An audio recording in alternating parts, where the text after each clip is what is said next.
Eh, bueno, primero que todo, bienvenidos. Mi nombre es Carlos Garrido, yo soy nutricionista de INSEF y nutricionista de Educando Movimiento. Y el día de hoy vamos a hablar un tema bastante actual, que es algo que está bastante creciente en la actualidad, que es el veganismo y si eventualmente es viable para el rendimiento deportivo.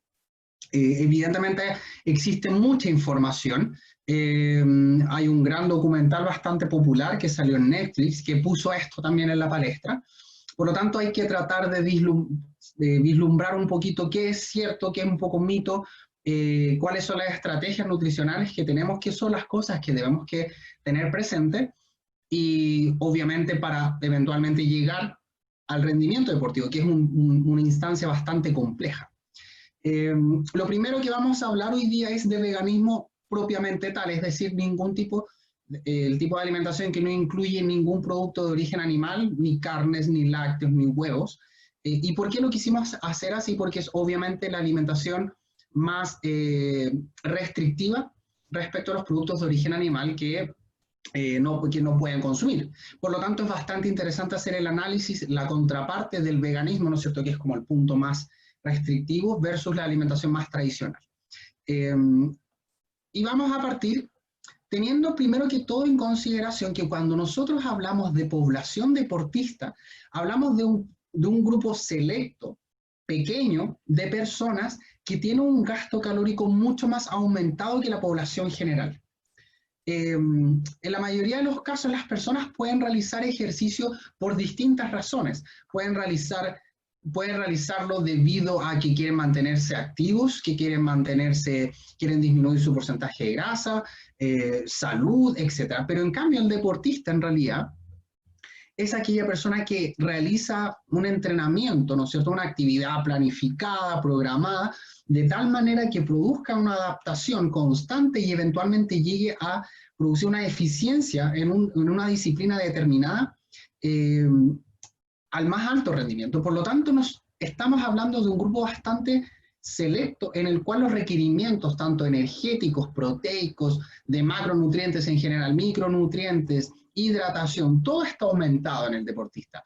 Por lo tanto, desde el punto de vista basal, la población deportista ya es compleja de trabajar debido a que debemos llegar a requerimientos más aumentados.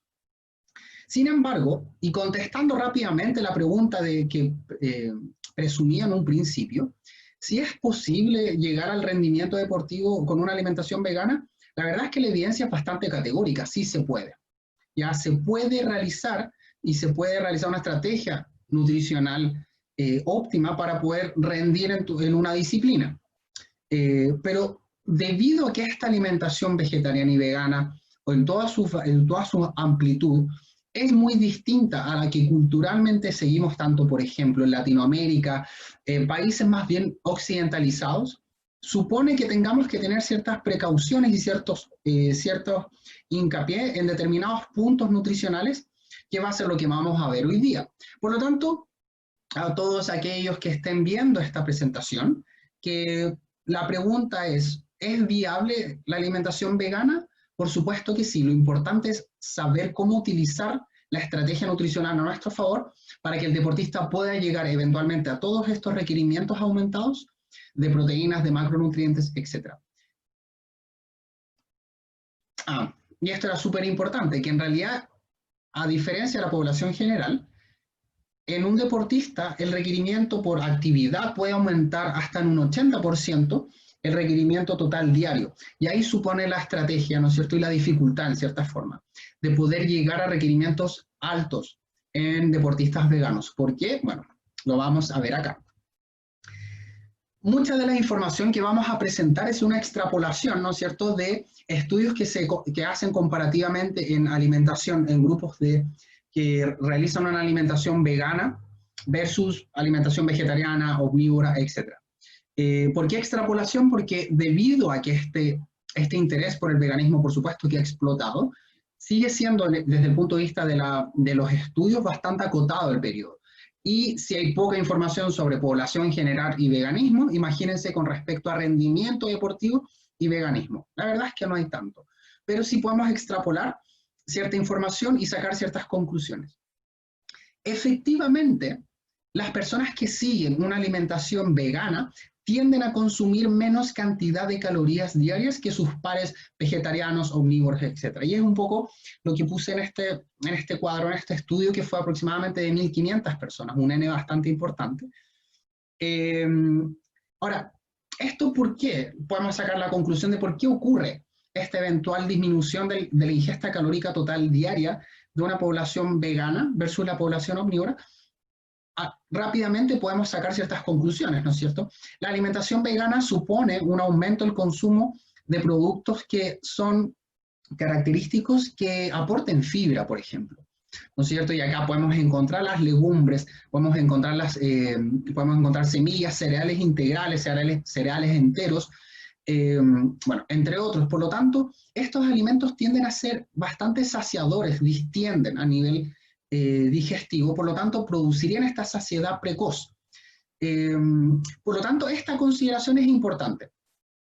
Cuando nosotros nos enfrentemos a un deportista que desee seguir una alimentación vegana, vamos a entender rápidamente que esto va a ser una dificultad que vamos a tener que sortear.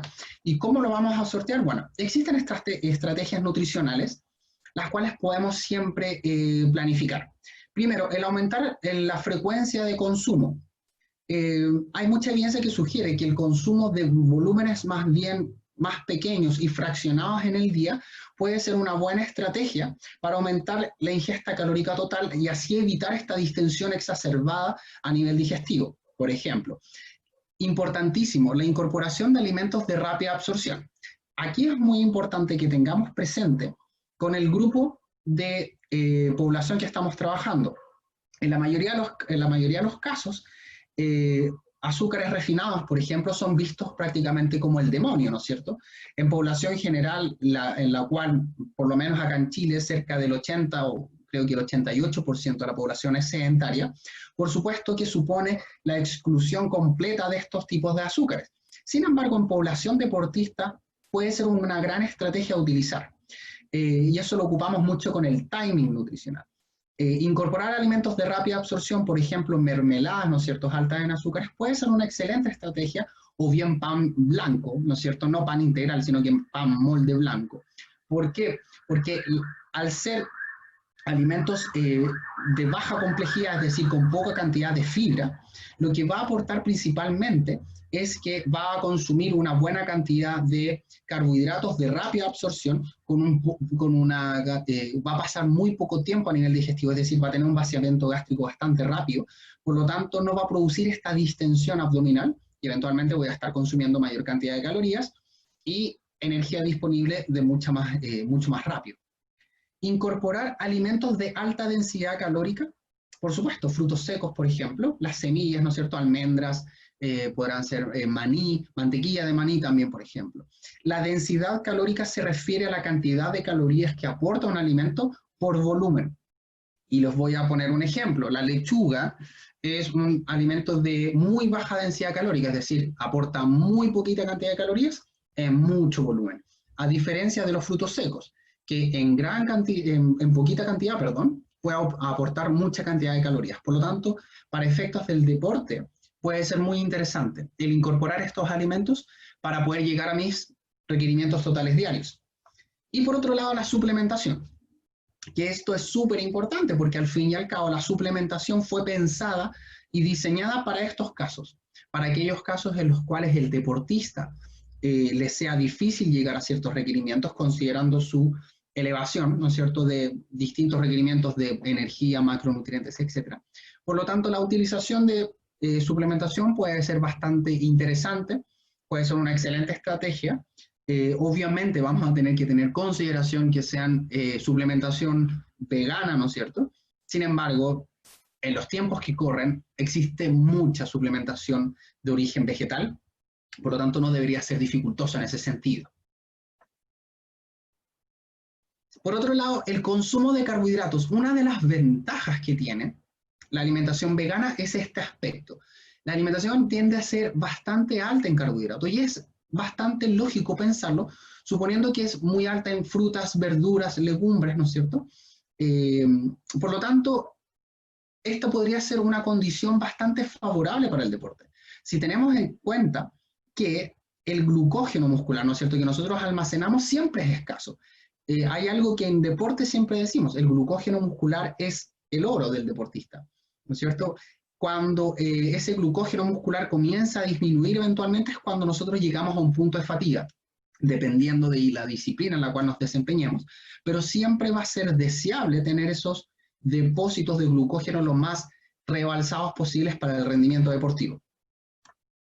Y si nos fijamos acá en esta misma tabla, es interesante ver que en realidad los carbohidratos que se consumen en alimentación vegana tienden a ser superior a la población omnívora. Sin embargo, no es tan distinto, no es tanto más, como para decir, bueno, exclusivamente la razón por la cual la alimentación vegana puede ser viable para el deporte es por esto. No es solamente el carbohidrato, sí, pero si se fijan más abajo, podemos ver el aporte de fibra. El aporte de fibra, en este caso, por ejemplo, en población vegana es cerca de 41 gramos, versus 27 gramos de la población omnívora. Es decir, yo puedo asumir de manera bastante certera de que no es tanto la cantidad de carbohidratos, sino que es la calidad del carbohidrato lo que va a cambiar principalmente en ese sentido. Por lo tanto, cuando yo, por ejemplo, pienso en un vegano, ¿no es cierto?, que está consumiendo grandes cantidades de legumbres, de frutas y verduras, yo puedo decir, bueno, perfecto, está consumiendo gran cantidad de carbohidratos. Pero importantemente, y esto también se ha visto en los estudios, es que esto está asociado también con un gran consumo de antioxidantes, fitoquímicos, ¿no es cierto?, minerales, vitaminas, etcétera, que también juegan un rol importantísimo como en muchos casos, por ejemplo, para disminuir los radicales libres, ¿no es cierto?, para poder hacer antiinflamatorios en muchos casos, para la regeneración muscular. Entonces, los veganos en este caso ganan por el hecho de consumir mayor cantidad de carbohidratos, pero esos carbohidratos vienen asociados con otra cantidad de ingesta de micronutrientes importantísimos, antioxidantes, por ejemplo, para eventualmente la mejor recuperación, la mejor adaptación al ejercicio, entre otras. Y acá explicamos que esto es un clásico, ¿ya? Es decir, nosotros lo que les explicaba antes es que el glucógeno en el músculo siempre será poco. Nos encantaría, si existe algún deportista que algún día se adapte y pueda almacenar, no sé, 2 kilos de glucógeno muscular, sin duda va a tener una ventaja fisiológica sobre su competencia, pero impresionante, porque en realidad siempre es poco. Y la verdad es que conforme nosotros empezamos, y si ven acá el gráfico de la izquierda, conforme nosotros empezamos a aumentar la intensidad del ejercicio, comenzamos a depender cada vez más del glucógeno o de las vías glucogenadas en realidad, como fuentes de energía. ¿Ya? Entonces, es decir, mientras yo hago un ejercicio de baja intensidad, puedo oxidar más bien las grasitas. Y eso siempre es buena estrategia, considerando que siempre vamos a tener grasita. Una persona bastante magra puede tener un tejido adiposo de 5 kilos, 8 kilos, 10 kilos, pero en realidad siempre vamos a tener 400 a 500 gramos de glucógeno. Y conforme empezamos a aumentar la intensidad del ejercicio, cada vez dependemos más de ese glucógeno o de la glucosa en sangre. Por lo tanto, cada vez más estamos utilizando nuestro sustrato limitado, nuestro reactivo limitante. Por lo tanto, es muy importante tener presente que en el caso de la alimentación vegana supone una ventaja, considerando el hecho de que va a ser una alimentación alta en carbohidratos y por supuesto que va a tener estos depósitos de glucógeno muscular a tope. Y esto es algo que se mencionó, debe ser una de las cosas que fehacientemente sí puede tener cierto grado de exactitud, que se dijo en el documento de Netflix, el Game Changer, que se relacionó a esto, ¿no es cierto? Que se decía, bueno, el consumo de carbohidratos es bastante alto. Sí, es importante. En el deportista, el carbohidrato es oro, siempre va a ser oro. Por lo tanto, suponer que una alimentación alta en carbohidratos va a ser ventajosa para el rendimiento deportivo está muy bien visto desde esa lógica. Por otro lado, las grasas, la verdad es que desde el punto de vista del veganismo no existe complicación de cubrir requerimientos de ácidos grasos. aquella alimentación que sea exenta de productos marinos, ya, obviamente caben los veganos ahí, tienden a consumir menos cantidad de ácidos grasos omega 3. Y esto sí puede suponer un punto importante que tenemos que tener en consideración cuando estamos frente a un deportista que sigue estas características de alimentación. Debido a que los ácidos grasos omega 3 sí juegan un papel fundamental, mucho se ha visto también estudios relacionándolo con respecto a la sensibilización de la membrana plasmática para poder captar en cierta forma, para poder ser más sensible a la captación de aminoácidos y poder en cierta forma contribuir a la adaptación muscular, o a la síntesis proteica muscular en realidad. De igual forma, porque es un alimento, o es un componente que es antiinflamatorio, ¿no es cierto? Entonces podría sopesar también la inflamación posterior al ejercicio, etc. Por lo tanto, es bastante deseable consumir niveles importantes de ácidos grasos omega 3. La buena noticia es que también existe, si bien no la fuente que nosotros quisiéramos de ácido graso omega 3, pero existe un precursor, ya que en este caso es el ALA, el ácido alfa-linolénico, ¿ya? Que lo encontramos principalmente en las nueces, la linaza siendo la más importante aportador de ácido de esta ALA, ¿no es cierto? Semillas de chía, y también las algas. Las algas las puse entre comillitas porque es estudios en proceso, ¿ya? Se está viendo que en realidad podría contribuir, aún no está tan claro. Hay hartos otros factores también ahí en el consumo de algas, porque, bueno, tradicionalmente en nuestra cultura, por ejemplo, latinoamericana, o también occidental, no somos grandes consumidores de algas, por lo tanto llegar a golpe y porrazo y empezar a consumir grandes cantidades de algas supone que nuestro organismo, nuestro sistema digestivo también debe hacer un proceso adaptativo para poder extraer todos estos nutrientes, como no así, por ejemplo, como la cultura nipona, ¿no es cierto?, en Japón, que sí consumen grandes cantidades de algas. Pero bueno, acá en Chile al menos tenemos el cochayuyo, el luche, y se está estudiando bastante. Estamos esperando hartos resultados en esa área. Son bastante prometedores, de hecho, mucha de la suplementación que se utiliza en veganos de ácidos grasos omega 3 son a base de algas, ¿ya? La dosis recomendada de ácido graso omega 3, cerca de 1.6 y 1.1 en hombres y mujeres respectivamente. Y esto se puede lograr a través de alimentación únicamente. Sin embargo, en deportistas podría ser beneficioso llegar a valores más altos. Debido a las distintas funciones tanto para la síntesis proteica muscular y sensibilización de la membrana, como por otro lado su contribución a factores antiinflamatorios. Podría ser bastante deseables. Por lo tanto, es importante que el deportista, por ejemplo, o tenga un muy buen consumo de los productos que mencioné, especialmente linaza, por ejemplo, que es uno de los grandes aportadores, o bien la suplementación. Ya, siempre tengamos presente, cuando yo digo suplementación, no es que el vegano deba sí o sí suplementarse por ser vegano, sino que estoy buscando el rendimiento máximo que pueda sacar a través de la alimentación y contribuir al rendimiento deportivo. Y acá está un poco que el ácido alfa-linolénico, la verdad es que no, nosotros lo que queremos es EPA y DHA, ¿no es cierto? Que yo creo que todos ustedes lo han escuchado. Sin embargo, el ácido alfa-linolénico es un precursor, ¿ya? Y tiene una tasa de conversión de un 3 a un 5%. Hay muchos estudios también actuales que se ha visto que las personas que siguen una alimentación vegana tienden a ser mucho más eficientes para esta conversión. Y tiene sentido, porque al fin y al cabo nuestro organismo se comienza a adaptar y comienza a ser más eficiente para producir esta conversión. Por otro lado, las proteínas, la evidencia muestra nuevamente que el consumo de proteínas en población vegana es bastante más bajo que sus pares omnívoros. Y esto ha sido estudiado bastante y son bastante consistentes los estudios en este sentido. En los deportistas, obviamente los requerimientos de proteínas están aumentadísimos, mucho más elevados.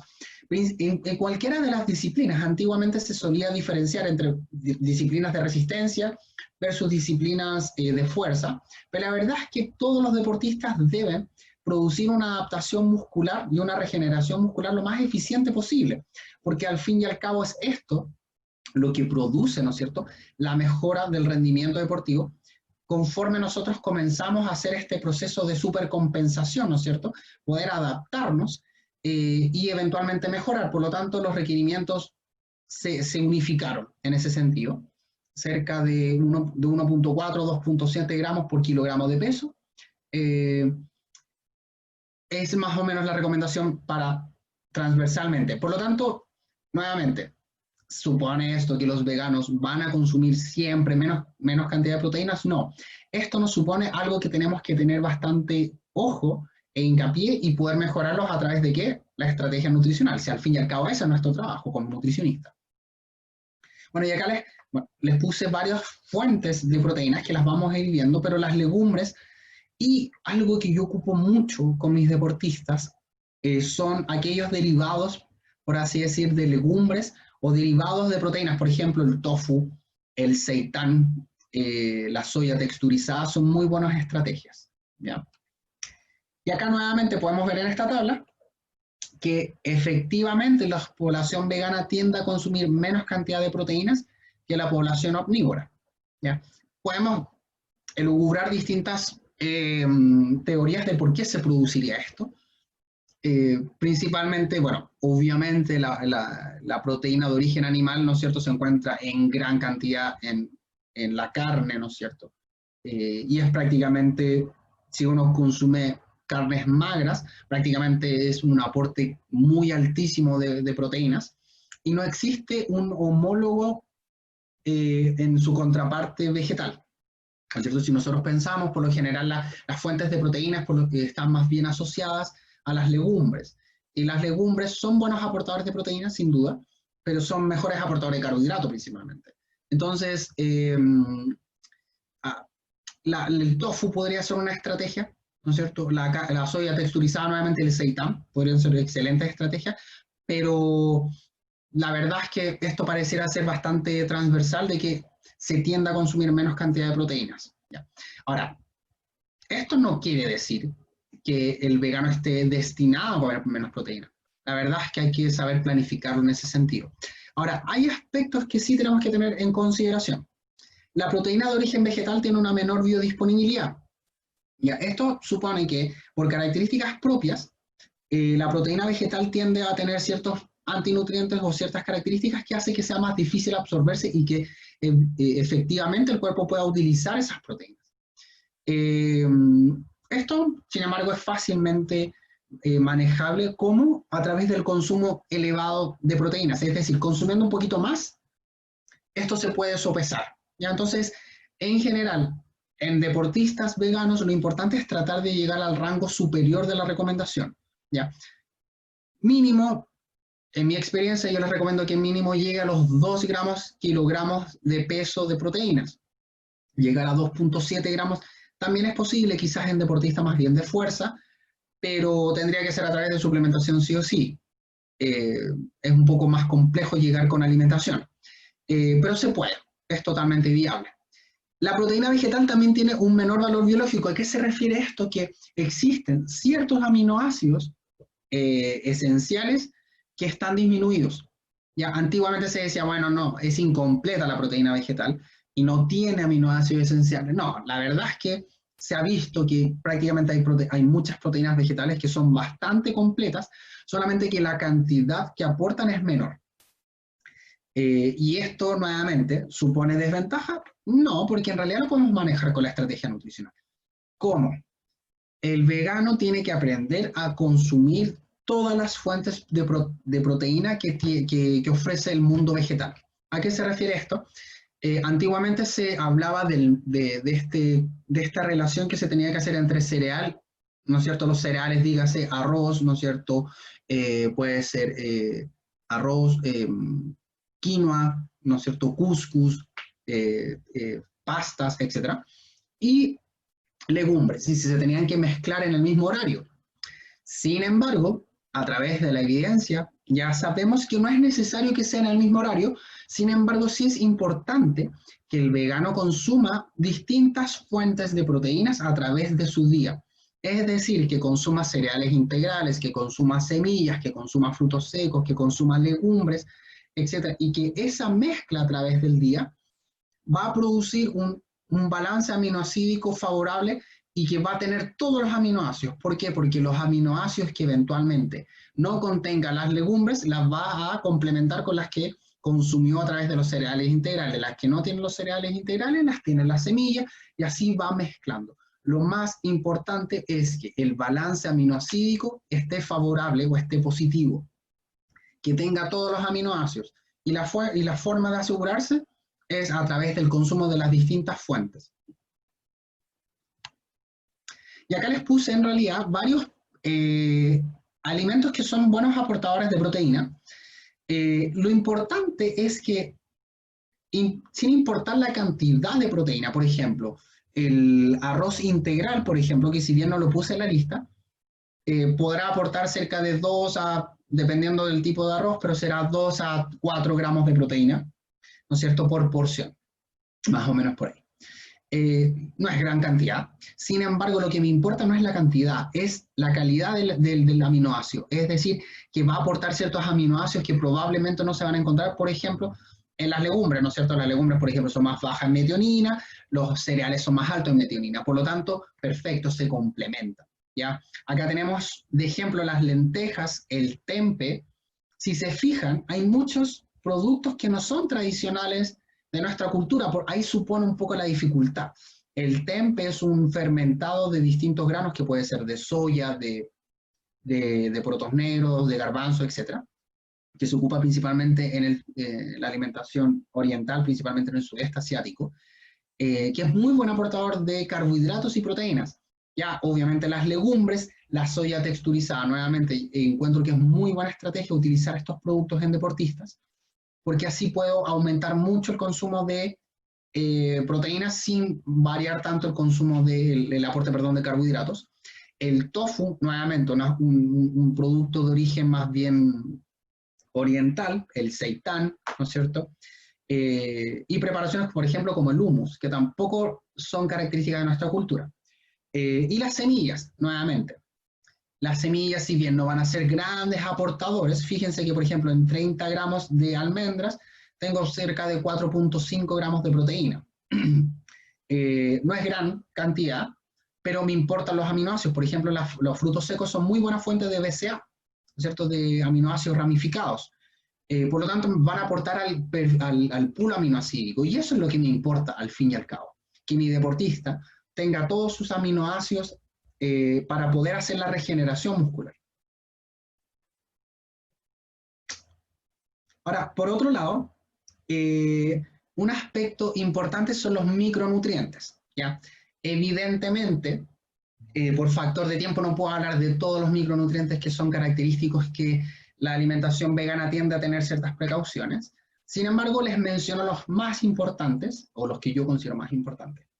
El hierro, ¿no es cierto? Todos hemos escuchado el clásico mito de que prácticamente ser vegano es dormirse por anemia y desmayarse, pero la verdad es que no es tan así. Primero que todo, los estudios han demostrado que existen las personas que son veganas y que llevan un tiempo siendo veganas, presentan ciertas adaptaciones favorables con respecto a la absorción del hierro. Es decir, nuestro organismo se adapta y logra, por ejemplo, en necesidades de mayor cantidad de hierro, poder, en cierta forma, tener más transportadores dispuestos para poder absorber mejor el hierro y disminuir, por ejemplo, su excreción, la regulación metabólica del hierro. Por otro lado, también se maneja que para efectos prácticos en veganos pueden estar siempre en el límite inferior, por ejemplo, de las analíticas o los exámenes bioquímicos sin desarrollar ningún tipo de sintomatología clínica. Por lo tanto, tampoco es tan cierto de que eventualmente sí o sí van a producir un tipo de anemia. Ahora, existen ciertas estrategias nutricionales que nosotros podemos utilizar. ¿Cuáles? Principalmente, bueno, primero, existen muchas fuentes de hierro en origen vegetal. Legumbres, cereales integrales. Por eso es súper importante la incorporación de los cereales integrales. En todo sentido, en toda la alimentación, pero especialmente en la alimentación vegana, debido a que al ser completos, al ser cereales integrales, se refiere a cereales enteros, ¿no es cierto? Que está el grano completo con todas sus capas, aporta principalmente carbohidratos, sin duda, pero aporta también importantes cantidades de, por ejemplo, vitaminas del complejo B, hierro y proteínas, por ejemplo, y otros más, ¿no es cierto? Pero más fibra, etcétera.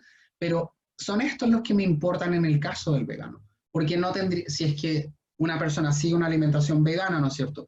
Alta en solamente en carbohidratos simples, voy a estar perdiendo la oportunidad de poder incorporar el hierro que podría tener el cereal entero, ¿no es cierto? Por lo tanto, estrategias también, evidentemente consumir buenas cantidades de legumbres, ¿no es cierto?, de cereales integrales, entre otras, y evitar el consumo de ciertos alimentos que podrían inhibir su absorción. ¿Cuáles? Principalmente alimentos que contengan taninos, ¿no es cierto?, el té, el café, cacao, por ejemplo. ¿Evitarlos para siempre? No. Se refiere principalmente en horarios donde yo vaya a consumir fuentes de hierro, por ejemplo, evitarlos por lo general una hora antes y una hora después. El consumo de hierro, por ejemplo, cosas que lo favorecen, el consumirlo con fuentes de vitamina C. ¿Esto qué quiere decir? Algo tan simple como, por ejemplo, si yo voy a comer un plato de lentejas, de garbanzos, de porotos, de lo que sea, puedo acompañarlo, ¿cierto?, con una ensalada que esté alineada con jugo de limón. Eso hace que la vitamina C va a ayudar va a contribuir a la absorción del hierro. Por lo tanto, es una buena estrategia. Por otro lado, las legumbres, las semillas, los cereales integrales tienen ciertos antinutrientes, ¿ya? Fitatos y otras cosas que inhiben un poco la absorción que pueda tener el hierro.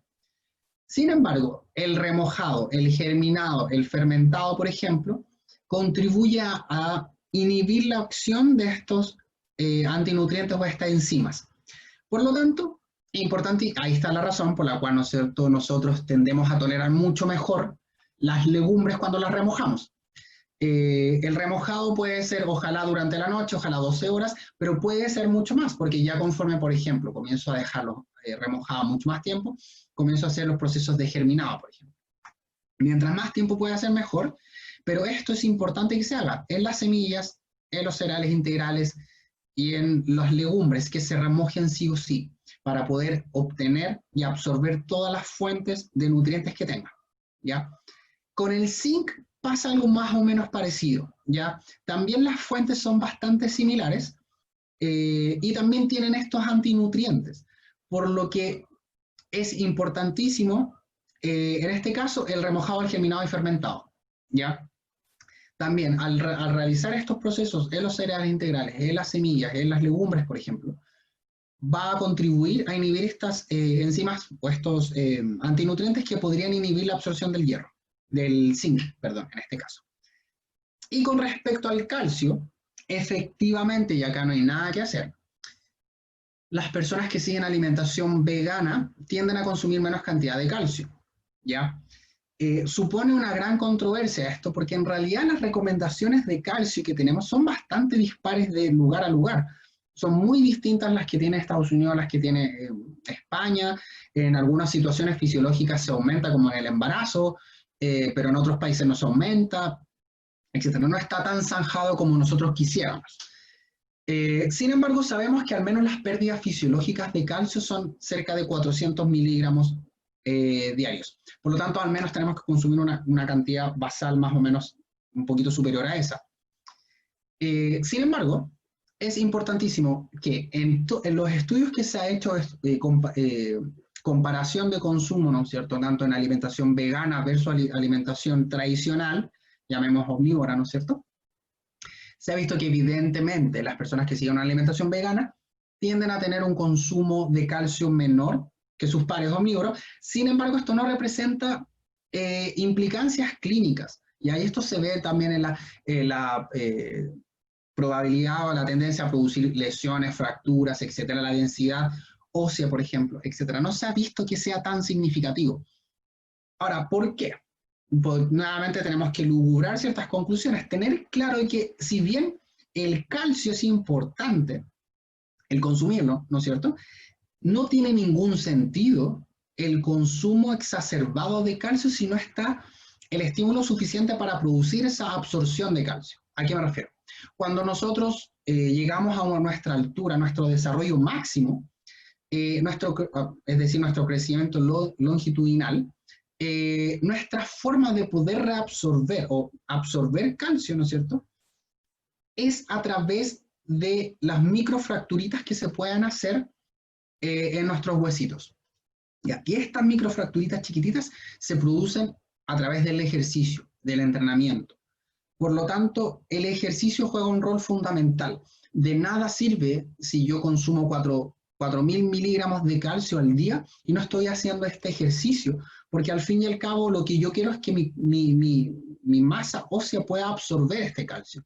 Y el estímulo para poder hacer eso es estas microfracturitas que les digo, ¿no es cierto? A través de la tracción mecánica que se ejerce en el músculo y tendón, produce estas pequeñas lesiones, como cuando hablamos, ¿no es cierto?, de estas pequeñas microdesgarros que se producen a nivel muscular, que producen la adaptación muscular, es más o menos la misma idea. Por lo tanto, podría ser una de las formas que en realidad no se desarrollan sintomatologías clínicas, considerando que si bien el consumo de calcio puede estar más bien disminuido, si lo asociamos a un ejercicio, principalmente ejercicio de fuerza, ese calcio puede estar mucho mejor utilizado que una persona sedentaria, por ejemplo, que consuma 5.000 miligramos de calcio, por ejemplo, que es lo único que podría aumentar el riesgo, creo, de cálculo renal.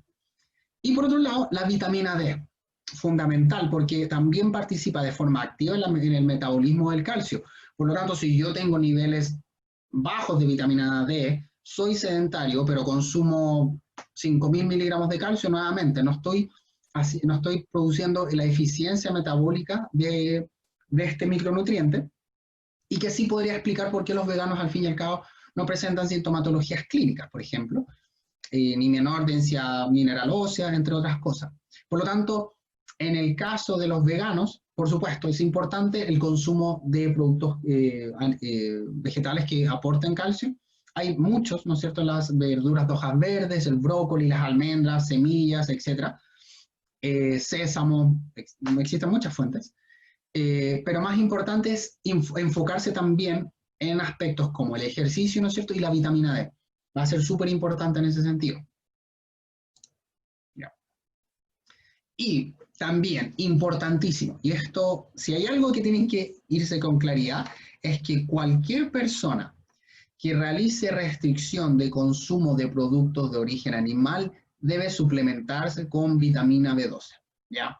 Porque diversos estudios, y esto ha sido ampliamente estudiado, ha visto deficiencias de vitamina B12 incluso en personas vegetarianas, en flexitarianos, en pescetarianos, en todos los tipos de alimentación basada en plantas que pueda existir o que restrinjan los productos de origen animal, se han presentado sintomatologías de deficiencia de vitamina B12. La vitamina B12 es un tipo de deficiencia que demora en aparecer debido a que nosotros tenemos depósitos hepáticos de reservas de vitamina B12, de cianocobalamina, ¿no es cierto? Y por lo tanto es difícil depletarlas o toma tiempo, pero aparece. Ya, esto es clásico porque uno les dice muchas veces, debes suplementarte vitamina B12, y dicen, no, pero ya llevo siendo vegano un año y nunca me ha pasado nada. Bueno, hasta que le pasa. ¿Ya? Y cuando ocurre, no es chistosa, no es simpática, de hecho, por lo general, incluso puede llegar hasta la hospitalización. ¿Ya? Y acá les puse esto acá que no es vitaminas del complejo B. ¿Ya? No compren estos nunca compren, bueno, mi recomendación es nunca comprar estos multivitamínicos, porque es como tomar de todo a ver si a algo le achunto. Si necesitas vitamina B12, se toma vitamina B12, ¿ya? Cianocobalamina se puede encontrar también como neurobionta, ¿no es cierto?, que es inyectable. ¿Cuáles son las dosis de suplementación? 25 microgramos al día, eso es todos los días. Personalmente, bueno, yo soy vegetariano, no soy vegano, pero yo soy vegetariano, y a mí esa no me agrada porque soy muy olvidadizo. Sin embargo, existen otras formas también. Megadosis de 1.000 microgramos 2 veces a la semana, ¿ya? O 2.000 microgramos una vez a la semana, ¿ya? Y si eres más olvidadizo aún, te puedes inyectar la neurobionta, ¿no es cierto?, que son 3 dosis que prácticamente te lo inyectas solamente una vez cada 6 meses aproximadamente, lo puedes hacer contra exámenes bioquímicos para ir viendo, ir controlando tus niveles, y eso es 1 o 2 veces al año. podría ser una buena estrategia, también si eres muy olvidadizo. Pero clarísimo eso, tienen que suplementarse. Si alguien es vegetariano y dice, pero es que igual estoy comiendo pescado, no, tiene que suplementarse. Eso es clásico porque lo vemos mucho, mucho, mucho en consulta, ¿ya? Así que, aunque consuman lácteos o huevos o lo que sea, o tengan residuos de algún producto de origen animal, que se suplemente, ¿ya? Y por otro lado, vamos a ver ciertas suplementaciones que podrían ser bastante interesantes en el caso de las personas veganas debido a las características de la alimentación. Principalmente, primero, creatina monohidratada, ¿no es cierto? El gold standard de los suplementos, de la suplementación con más evidencia, respaldo, seguridad, etcétera, que tenemos en la actualidad. Ahora, ¿por qué importante en la población vegana? Debido a que la creatina que nosotros podemos llegar a consumir por vía oral está principalmente asociada a productos de origen animal. Por lo tanto, es característico ver que en personas veganas que llevan mucho tiempo, sus depósitos de fosfocreatina están disminuidos. Nuevamente, estamos hablando de población deportista donde todo me importa. Quizás en una persona que sea, no sé, que haga ejercicio por recreativo, no hay problema. Pero en un deportista sí va a suponer ciertas desventajas. Y mi trabajo como nutricionista es fijarme en todos los detalles para que mi deportista pueda rendir en su máxima expresión. Por lo tanto, la suplementación de creatina en veganos es bastante deseable, sobre todo si es que son ejercicios o disciplinas de intermitencia, ¿no es cierto?, como el fútbol, handball, básquetbol, disciplinas más bien de fuerza, o de máximo esfuerzo en la menor cantidad de tiempo, por ejemplo, en periodos muy cortitos, por ejemplo, velocistas, no sé, corredor de 200 metros. Es muy importante que tenga sus niveles de fosfocreatina lo más alto posible. Por lo tanto, fosfocreatina podría ser una muy buena suplementación para la población deportista vegana. Buena noticia, prácticamente el 99,9999% de los productos que se ofrecen como creatina monohidratada son sintéticos, por lo tanto, no supondría ciertas dificultades para la suplementación, ¿ya? Porque obviamente un deportista vegano no va a aceptar una suplementación que pueda provenir de origen animal. Por lo tanto, podría ser una muy buena estrategia la suplementación con creatina, aparte que los estudios muestran que los niveles basales previos a la suplementación con creatina producen un aumento incluso mayor. ¿Ya? Es decir, si tienes los niveles disminuidos previos, vas a aumentar más tus depósitos musculares de fosfocreatina. Así que es una buena estrategia, sobre todo en los deportes que les mencioné.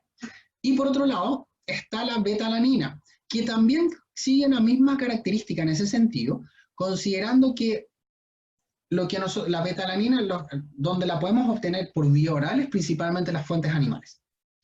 Por lo tanto, los niveles de betalanina, de carnosina muscular, ¿no es cierto?, van a estar disminuidos. La carnosina funciona como un tampón. ¿En qué sentido? Tampón fisiológico que cuando comienza a aumentar la acidificación muscular debido al ejercicio, la carnosina es un producto básico que produce este efecto buffer que se llama y regula, ¿no es cierto?, la acidificación muscular y evita, en cierta forma, o retarda la fatiga muscular. Por lo tanto, nuevamente, en población general quizás no me importe tanto, pero en población deportista, sobre todo en corredores, por ejemplo, en deportes que sean de intermitencia, como el CrossFit, por ejemplo, en disciplinas que sean entre 1 minuto y 10 minutos, por ejemplo, corredores de 1000 metros, corredores de 1500, por ejemplo, 800, 1500 metros, por ejemplo, atletas, sí supone una desventaja. Por lo tanto, es mi labor como nutricionista buscar todos los aspectos en los cuales yo pueda mejorar el rendimiento. Recuerden que estamos buscando el top o el mayor rendimiento posible. Por lo tanto, la suplementación con betalanina, que al fin y al cabo es un precursor de carnosina, es por eso que se toma la betalanina, puede ser una muy buena estrategia para deportistas veganos, considerando que los niveles musculares de carnosina van a ir disminuyendo paulatinamente hasta llegar a niveles más bajos y por supuesto va a afectar el rendimiento, ¿ya? Así que estas dos suplementaciones las encuentro bastante interesantes en deportistas veganos. Y por otro lado, obviamente, la madre de la suplementación, ¿no es cierto? La proteína. La proteína es bastante interesante porque primero, en población vegana ya sabemos que al menos en los grupos que pueden ser físicamente activos pero no son deportistas de elite, tienden a consumir menor cantidad de proteínas, ¿ya? Y sabemos que los requerimientos de proteínas están aumentados debido a la actividad. Por lo tanto, podría ser muy deseable la suplementación con proteínas. Ahora, ¿cuál tipo de proteínas? Porque existen de arroz, de garbanzos, de soya, etc. Primero, mi primera recomendación, de hecho hice un post acerca de eso, es siempre suplementarse con proteínas en las cuales yo pueda ver el perfil aminoácido o el aminograma. ¿Por qué? Porque eso me dice qué tipo de proteína es y de qué aminoácidos está compuesto. ¿Cuál es mi aminoácido más importante? La leucina. ¿Por qué la leucina? Porque la leucina, la elevación plasmática en sangre de leucina, produce, desencadena una respuesta exacerbada, ¿no es cierto?, de la síntesis proteica muscular. Por lo tanto, es muy deseable que sean niveles altos de leucina. De hecho, en este gráfico, que es un estudio bastante interesante, y que se estudió las proteínas de origen vegetal, podemos ver que en blanco la primera columna es la proteína suero de leche, porque es el gold standard por su perfil aminoácido. Sin embargo, después podemos ver que 25 gramos de soya no alcanza a llegar al umbral de leucina. Por lo tanto, no produce la misma respuesta a la síntesis proteica muscular. Sin embargo, después podemos ver que 48 gramos de soya alcanza el umbral de leucina, es decir, aumentando la dosis de suplementación de proteína, podemos alcanzar ese umbral que es aproximadamente 2,7 a 3 gramos de leucina, que eventualmente va a aumentar la síntesis proteica muscular. Por lo tanto, puede ser buena estrategia. ¿Cuál fuente? Yo recomiendo bastante la de arveja, la de arroz, por ejemplo. La de soya también puede ser buena estrategia, pero sí me importa más que nada que puedan ver que venga con el aminograma. Primero porque si no muestran el aminograma, algo están escondiendo, no están tan orgullosos de su proteína. Y segundo, porque así yo puedo calcular, si es que mi objetivo es buscar la mayor recuperación y síntesis proteica muscular, puedo calcular, me dicen, bueno, en 30 gramos de producto, ¿no es cierto? Es lo que me recomienda el consumidor. Bueno, y yo sé que en 100 gramos tiene 7,5 de leucina. Y lo puedo calcular. Bueno, quiere decir que en 30 gramos tengo 2,2 gramos de leucina. Estoy un poquito cortito. Bueno, yo lo calculo por regla de 3 simple y digo, ya, entonces no tengo que comer 30 gramos, cerca de 40 gramos, o sea, 10 gramos más y así llego fácilmente a mis 3 gramos de leucina. Y así aseguro, ¿no es cierto?, que estoy consumiendo una buena cantidad de proteínas de buena calidad y aumentando la síntesis proteica muscular. Así que, primero que todo, les quiero dar las muchas gracias a todos por su atención. Esta ha sido la presentación. Oye, tremenda presentación te han mandado en relación al veganismo y al rendimiento deportivo, rompiendo hartos mitos reales en relación a que, por ejemplo, hoy día comentábamos en Instagram, colocábamos varias historias ahí con preguntas y podrás creer que cerca de 300 personas dijeron que un vegano se encontraba, por ejemplo, eh, con una diferencia no, ¿cómo lo planteamos? Sino como con una desventaja, sí, con una desventaja en relación a un deportista omnívoro. Me llamó mucho la atención porque estuvo muy, muy peleado, si bien hicimos muchas preguntas, esa fue la que más me llamó la atención, donde mucha gente cree que está en desventaja. ¿Qué te parece ese tema a ti? ¿Qué te parece de acuerdo a la presentación? Sabemos que no es tan así, pero siempre puede haber un caso a caso, quizás, y también Claro. a viceversa, puede ser que incluso hasta los omnívoros también en cierta manera pueden estar en desventaja de algunas cosas. Sí. A tu punto de vista, desde la parte nutricional, ¿existe realmente una desventaja del deportista vegano en comparación al omnívoro? Yo esto lo he planteado varias veces. Yo supongo que existe una desventaja que está más bien, la podemos localizar más que nada en aspectos culturales, porque existe un proceso de transición, ¿no es cierto?, de la alimentación que culturalmente nos han enseñado durante muchos años a hacer este proceso de transición a una alimentación vegana. Entonces, eso podría ser como dificultoso, ¿no es cierto?, como pasar ese proceso y entender bien cómo alimentarse en esta nueva alimentación. Sin embargo, cuando los veganos que ya llevan un tiempo y ya están bien adaptados, no deberían tener ninguna desventaja comparativa con la población omnívora. De hecho, hay algunos estudios, que fue lo que mencioné, que se ha visto que el consumo, el alto consumo, ¿no es cierto?, de antioxidantes, de fitoquímicos, de antiinflamatorios, etcétera, son beneficiosos para el rendimiento deportivo y que en general se pueden ver en, en el consumo de las dietas veganas. Por lo tanto, nuevamente, porque no quiere decir que los veganos van a ganar solamente por eso, pero sí un vegano está consumiendo muy buena fuente de proteínas, de legumbres, de cereales integrales, etcétera, puede llegar a ser igualmente competitivo que un omnívoro. Bueno, y está bastante demostrado en términos prácticos, ¿no es cierto? Patrick Bobomian, que fue el Strongman del 2017, creo, es vegano, por ejemplo. Djokovic, Serena Williams, y así podríamos seguir. Veamos. Vamos a continuar con las preguntas, Carlos. Dice Camila, hola, una pregunta. ¿Puedo ir a cualquier nutricionista o debe ser especialista en alimentación vegetariana vegana? Yo te recomiendo, Camila, que le preguntes al nutricionista si es que tiene experiencia y si es que conoce la alimentación vegetariana y vegana. En mi opinión personal, los nutricionistas todos, independientemente sean vegetarianos, veganos, omnívoros o lo que quieran ellos eventualmente consumir, deberían estar capacitados y deberíamos todos capacitarnos en este tipo de alimentación que ya sabemos que está para quedarse. Entonces, sin embargo, le preguntaría y le diría, ¿tienes experiencia en alimentación vegetariana y vegana? Sobre todo, si eres deportista, sobre todo, ahí es otro tema, que sea nutricionista deportivo y conozca un poco el aspecto de veganismo y vegetarianismo. Genial. Francisco dice, buenas noches. En cuanto a la suplementación de creatina, ¿hay algún protocolo? Sí, la verdad es que el protocolo de suplementación de creatina va a estar más bien orientado a cuando quieres que tus niveles musculares de fosfocreatina estén aumentados.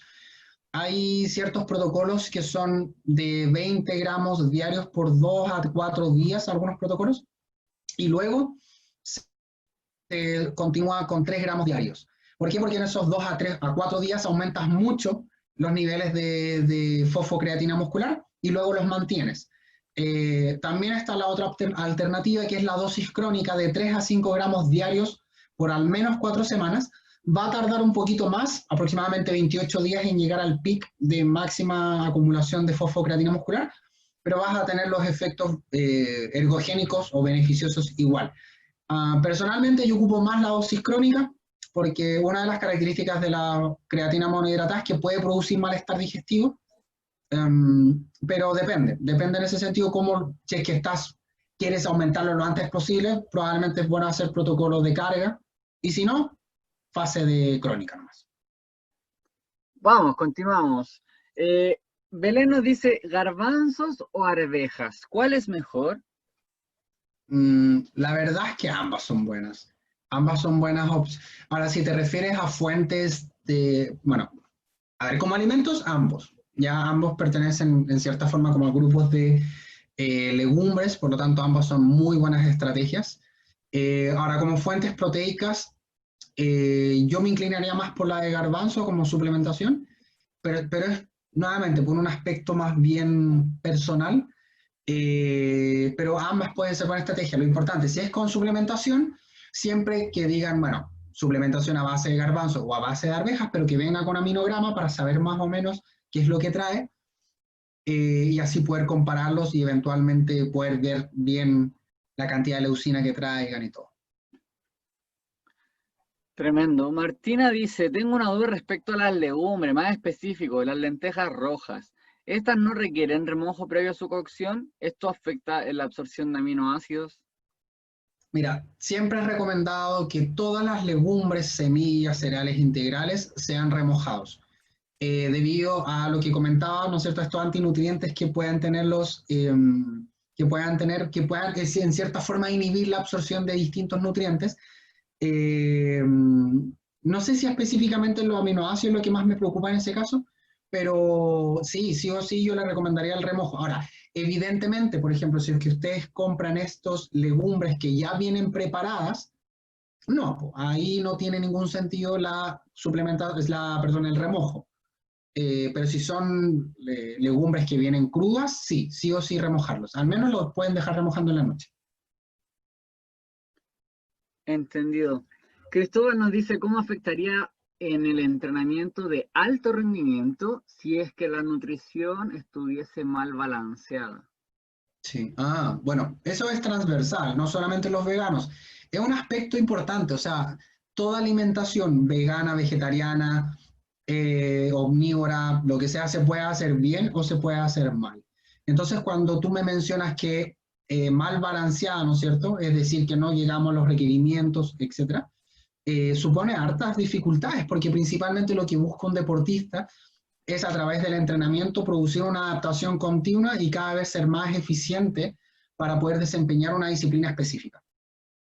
Por lo tanto, cuando, no sé, pues si tienes pocos niveles de energía, por ejemplo, no estás llegando a tus requerimientos de energía, todo este proceso de adaptación es más ineficiente.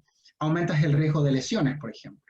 Si no estás consumiendo tu cantidad de proteínas suficiente, probablemente la regeneración muscular es mucho más lenta, ¿no es cierto? En el caso, si es que no estás consumiendo cantidades de carbohidratos suficientes, probablemente no estás rindiendo no estás teniendo tu mejor rendimiento en cada una de las sesiones, sobre todo si tu disciplina, por ejemplo, depende mucho de los niveles de glucógeno muscular. Y así vamos. Entonces, sí, supone hartas a ver, en el alto, y me mencionó en el alto rendimiento, porque tenemos que entender que en el alto rendimiento estamos buscando el detalle, porque la diferencia entre estar en el podio y quedarse abajo puede ser una milésima de segundo, por lo tanto, por supuesto que afecta en muchos sentidos. Continuamos. Aminoácidos de las proteínas vegetales. Si se sabe dónde se puede acceder a él, por ejemplo, la información del contenido de leucina del tofu, la soya, el seitán, etc. Ah, mira, mira, me comprometí que esa persona que me hable por Insta, porque tengo una página en la cual sale como esa información, que obviamente es bastante detallista, ¿no es cierto? Pero también hay algunos estudios que ponen de los distintos aportes aminoácidos de las distintas fuentes proteicas. Así que me hable y por último ahí le comparto esos papers. Ahora, para efectos prácticos también no se trata de que el vegano tenga que estar preocupado de, bueno, voy a comer esto porque tengo que comer BCA, ponte tú, o tengo que comer metionina y cosas así, porque sería impracticable la vida y sería un infierno el cerebro. Sin embargo, para efectos prácticos, el vegano, si es que consume las fuentes, lo que mencionaba, si consume distintas fuentes a través del día, cereales integrales, frutos secos, semillas, etcétera, y va alternando, su perfil aminoácido debería andar perfecto, ¿ya? Pero que me hable y yo le voy a mandar alguna información, documentos que tengo. Marcela nos dice si los 30 gramos de soya texturizada es en seco o ya hidratada. Esa información lo saqué de un producto en específico y es calculado en seco. Siempre son 30 gramos o 3 cucharadas que las puedes poner, no sé, pues en un bol y luego las hidratas. Ya, y eso es más o menos lo que aporta de proteína. Que es muy buena de hecho, la soya texturizada es muy buena estrategia porque es muy buen aportador de proteína, sobre todo para la población vegana, así que sí. Entendido. Paloma dice, para complementar mi alimentación de proteínas, la diferencia entre proteína a través de los alimentos altos en esta o proteína en polvo vegana para una mejor absorción y la facilidad al momento de ingerirla. Me imagino que su pregunta va más en relación a qué prefiero, o sea, si me enfoco primero en la alimentación tradicional y después veo la suplementación, o si soy vegano ya de por sí tengo que saber suplementarme sí o sí con proteína. Con ya, proteína, mira, estamos hablando de proteína. Si fuera ese el caso de la pregunta, claro, yo también entiendo lo mismo. Mira, yo al menos, mi recomendación siempre es primero partir por la comida. Eh, Partir con la comida porque es la base fundamental y aparte que va a ser el aporte por lo menos del, no sé, el 80 o 90% de las proteínas que vamos a consumir siempre. Por lo tanto, primero con proteínas, nuevamente, si es que está comenzando el proceso de ser vegano, es importante todo este proceso de adaptación, debido a que, no sé, pues está incorporando nuevas preparaciones, incorporando nuevos productos como el tofu, como el seitan, ver cómo se preparan, si me gustan, si no me gustan, etc. Tener bien claro en realidad ya cómo es mi alimentación y después de eso preocuparme si eventualmente necesito suplementación de proteína y con qué fin la quiero, ¿no es cierto? Entendido.